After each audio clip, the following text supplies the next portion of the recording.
In a shocking turn of events at the 2025 Miami Grand Prix, seven-time world champion Lewis Hamilton found himself locked in a battle not just with his on-track rivals, but with his own team, Ferrari.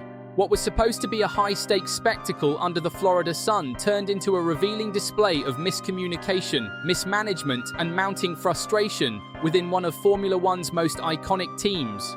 With a record-breaking 275,000 spectators packing into the Miami International Autodrome, anticipation for Round 6 of the 2025 Formula One World Championship was electric.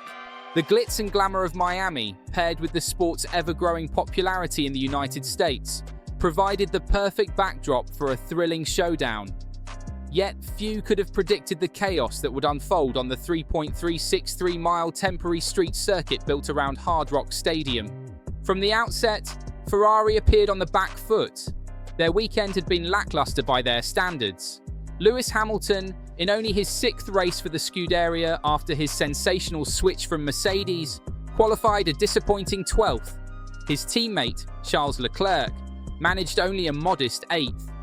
The team's struggles with tyre degradation and straight-line speed were evident from Friday's practice sessions, and concerns about race day strategy lingered ominously.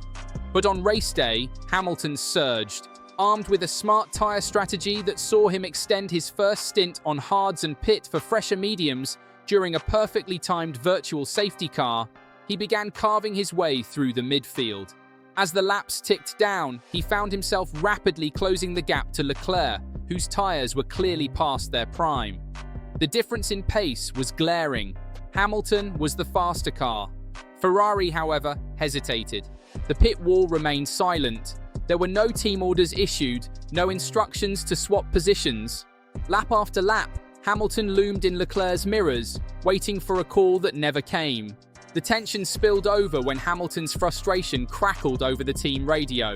"Have a tea break while you're at it." The sarcasm was biting. This was no ordinary driver venting mid-race. It was a seven-time world champion publicly rebuking his team's indecision. The cost of that hesitation was severe. By the time Leclerc was finally instructed to let Hamilton through, the damage had been done. Hamilton had spent valuable laps behind his teammate, losing time and degrading his fresh tyres.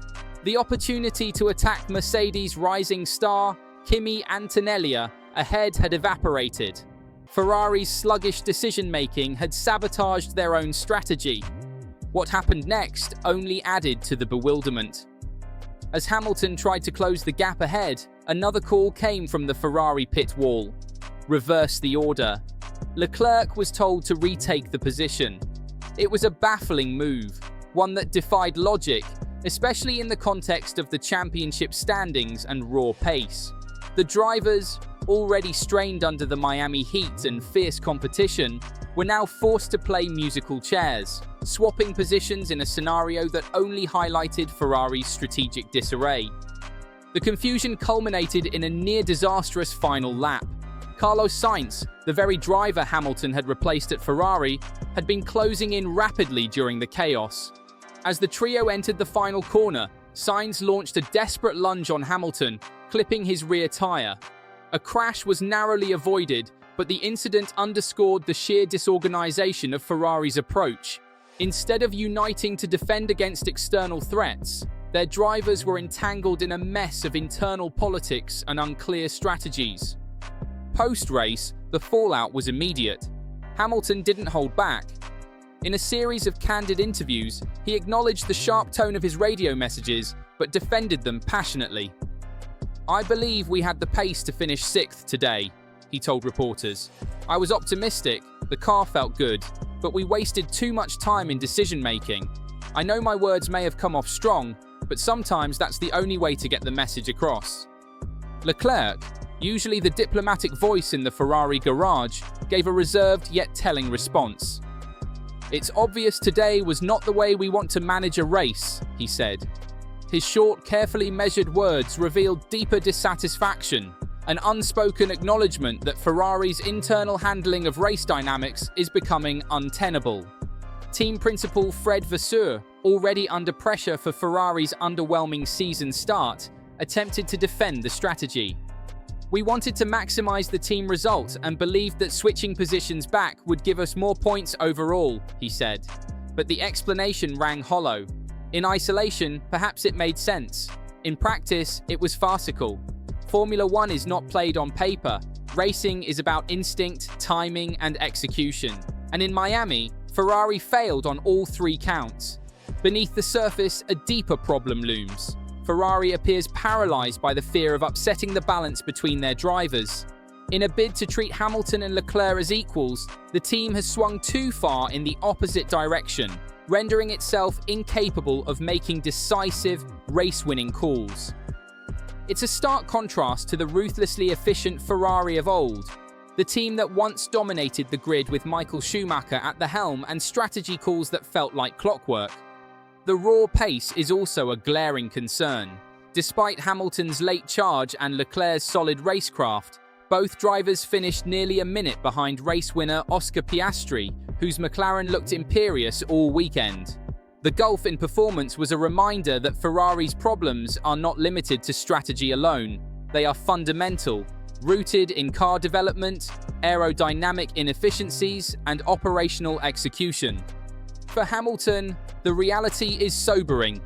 He left Mercedes searching for a final flourish to his legendary career, a new chapter where he could lift Ferrari back to its former glory.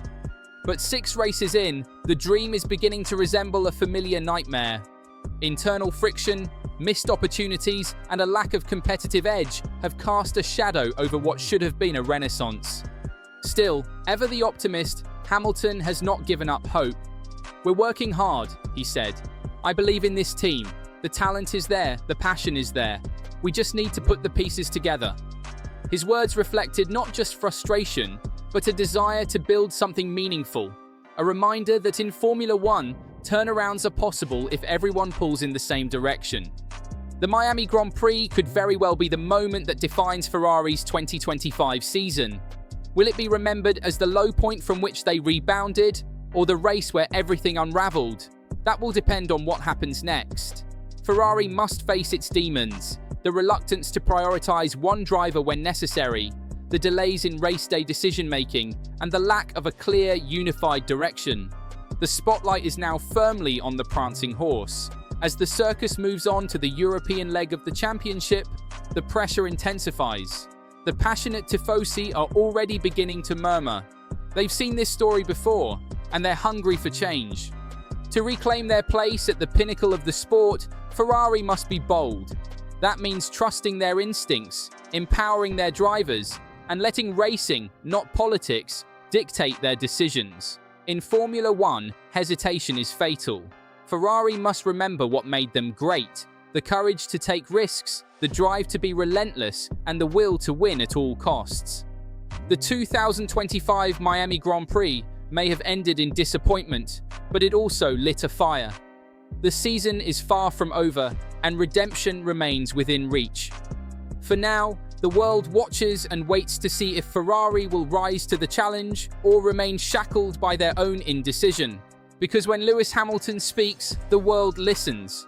But when Ferrari roars, the sport is never the same.